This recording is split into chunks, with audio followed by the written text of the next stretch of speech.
What's your overall reaction to them once again tanking this survey? So the part that I don't understand is, do these owners at all take any pride in not coming off as a second-rate minor league organization? Do they take any pride in that whatsoever? Do they understand that that's the message when you skimp on stuff like this?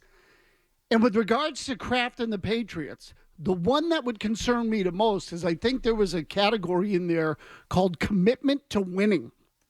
Commitment to winning, which is the ultimate goal of the whole thing.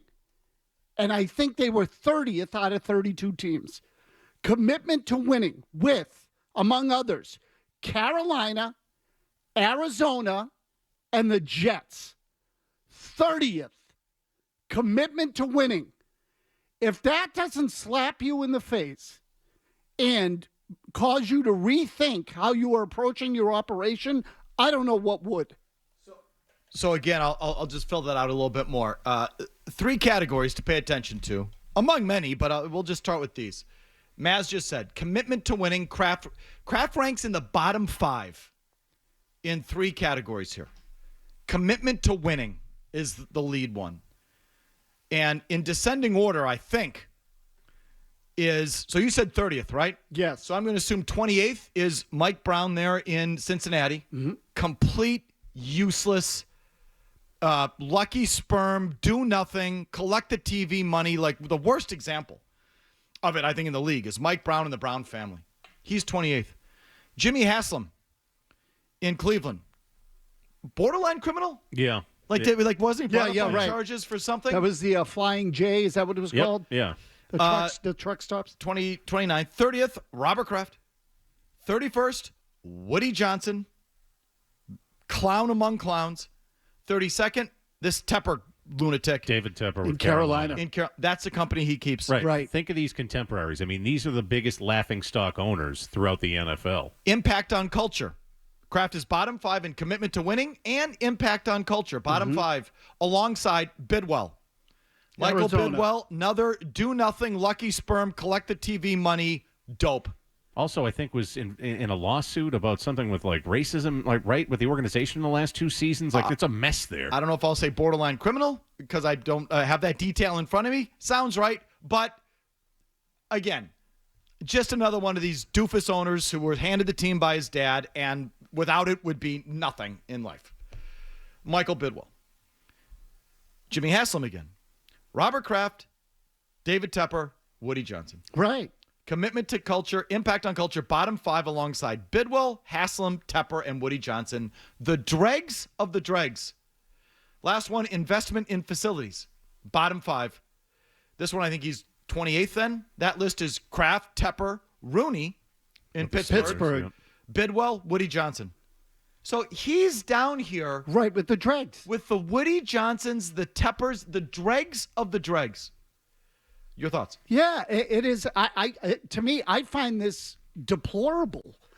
I look at that and say, how is that? You're basically, the NFL players are basically telling you your organization is a slum.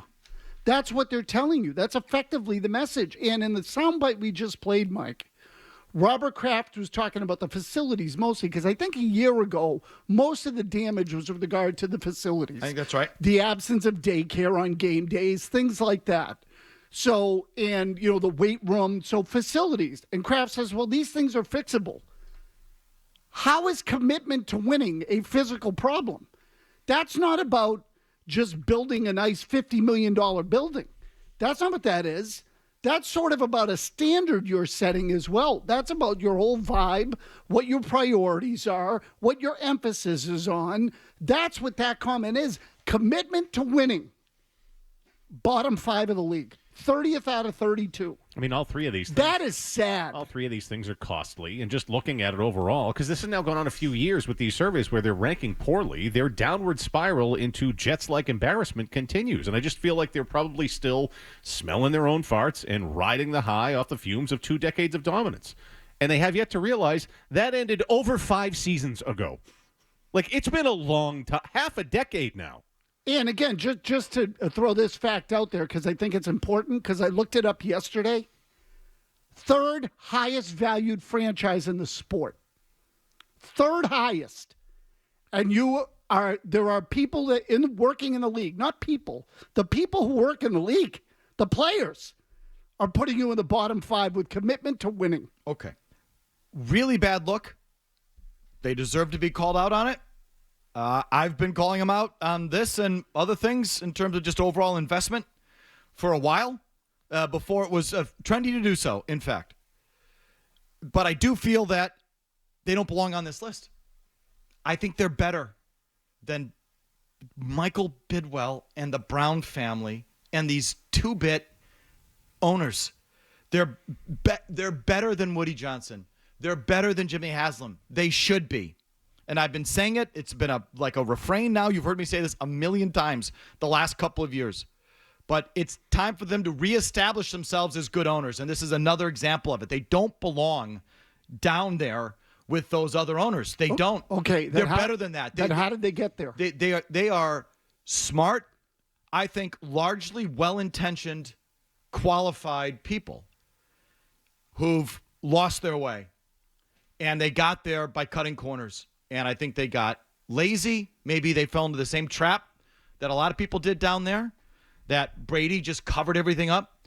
And because they were able to win at such a high level, they were able to coast along on this impression that they did everything right and were a first-class organization because look at the rings. And they just let it all go. And maybe again, the money stuff, I don't know how the money works exactly. All I know is, and again, I've been the first one to do this, I don't let them off the hook for how they spend on anything. And I feel they've slipped into a thing where the money's going elsewhere. And whether that's the build-out of the stadium, that lighthouse, the Schmenzer, as we affectionately call it, or who the heck knows?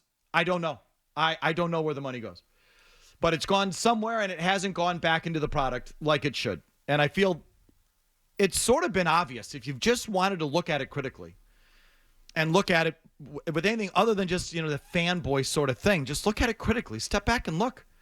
It's been, I think, apparent for years, this steady drip. And it's time for them to reverse that and reinvest their money, their energies, their focus, their abilities back into the team. And I've been saying that for years. And this is just another example of it. I do not feel Kraft and Michael Bidwell are the same. Well, they're just not as outwardly embarrassing as these other guys. So Bidwell, again, has a toxic environment in the workplace there. He's more interested in flying his stupid planes. Woody Johnson's a walking embarrassment. But they're on the same level in terms of spending and what they've turned their organizations into. Right. See, they just don't make headlines the way these other guys do. I think those other owners are unqualified. I do not feel the Krafts are unqualified. That's fair. I feel they've lost their way, lost focus, cut corners, however you want to phrase this. I think they're capable of more. I know they're capable of more. It's time for them to do it. And I've been saying that for a while. So this is just another example of it. But bad look. Bad look to be lumped in with these people. These, and I've been saying for a while, I think the biggest problem in the sport is the ownership. It's going to come home to roost eventually. That there's just too many unqualified kids. There's so much money. It's so bulletproof. It's so stupid proof. You just roll out of bed and collect that TV money. That there was a time, and there's still some, really qualified owners who are accomplished people who've accomplished things in other walks of life and have applied it to football. And I'm not saying they're all snot-nosed kids who've inherited the team who have no clue, but more and more and more and more. You look across the league, who's running these teams? They're unqualified. And that's going to catch up to them eventually as a league somehow. I've always believed that. I mean, if you were to say to me, to your point, would I take the Krafts or Jimmy Haslam? Not even you don't blink an eye. In fact, most of the names on that list, so I generally agree with the sentiment.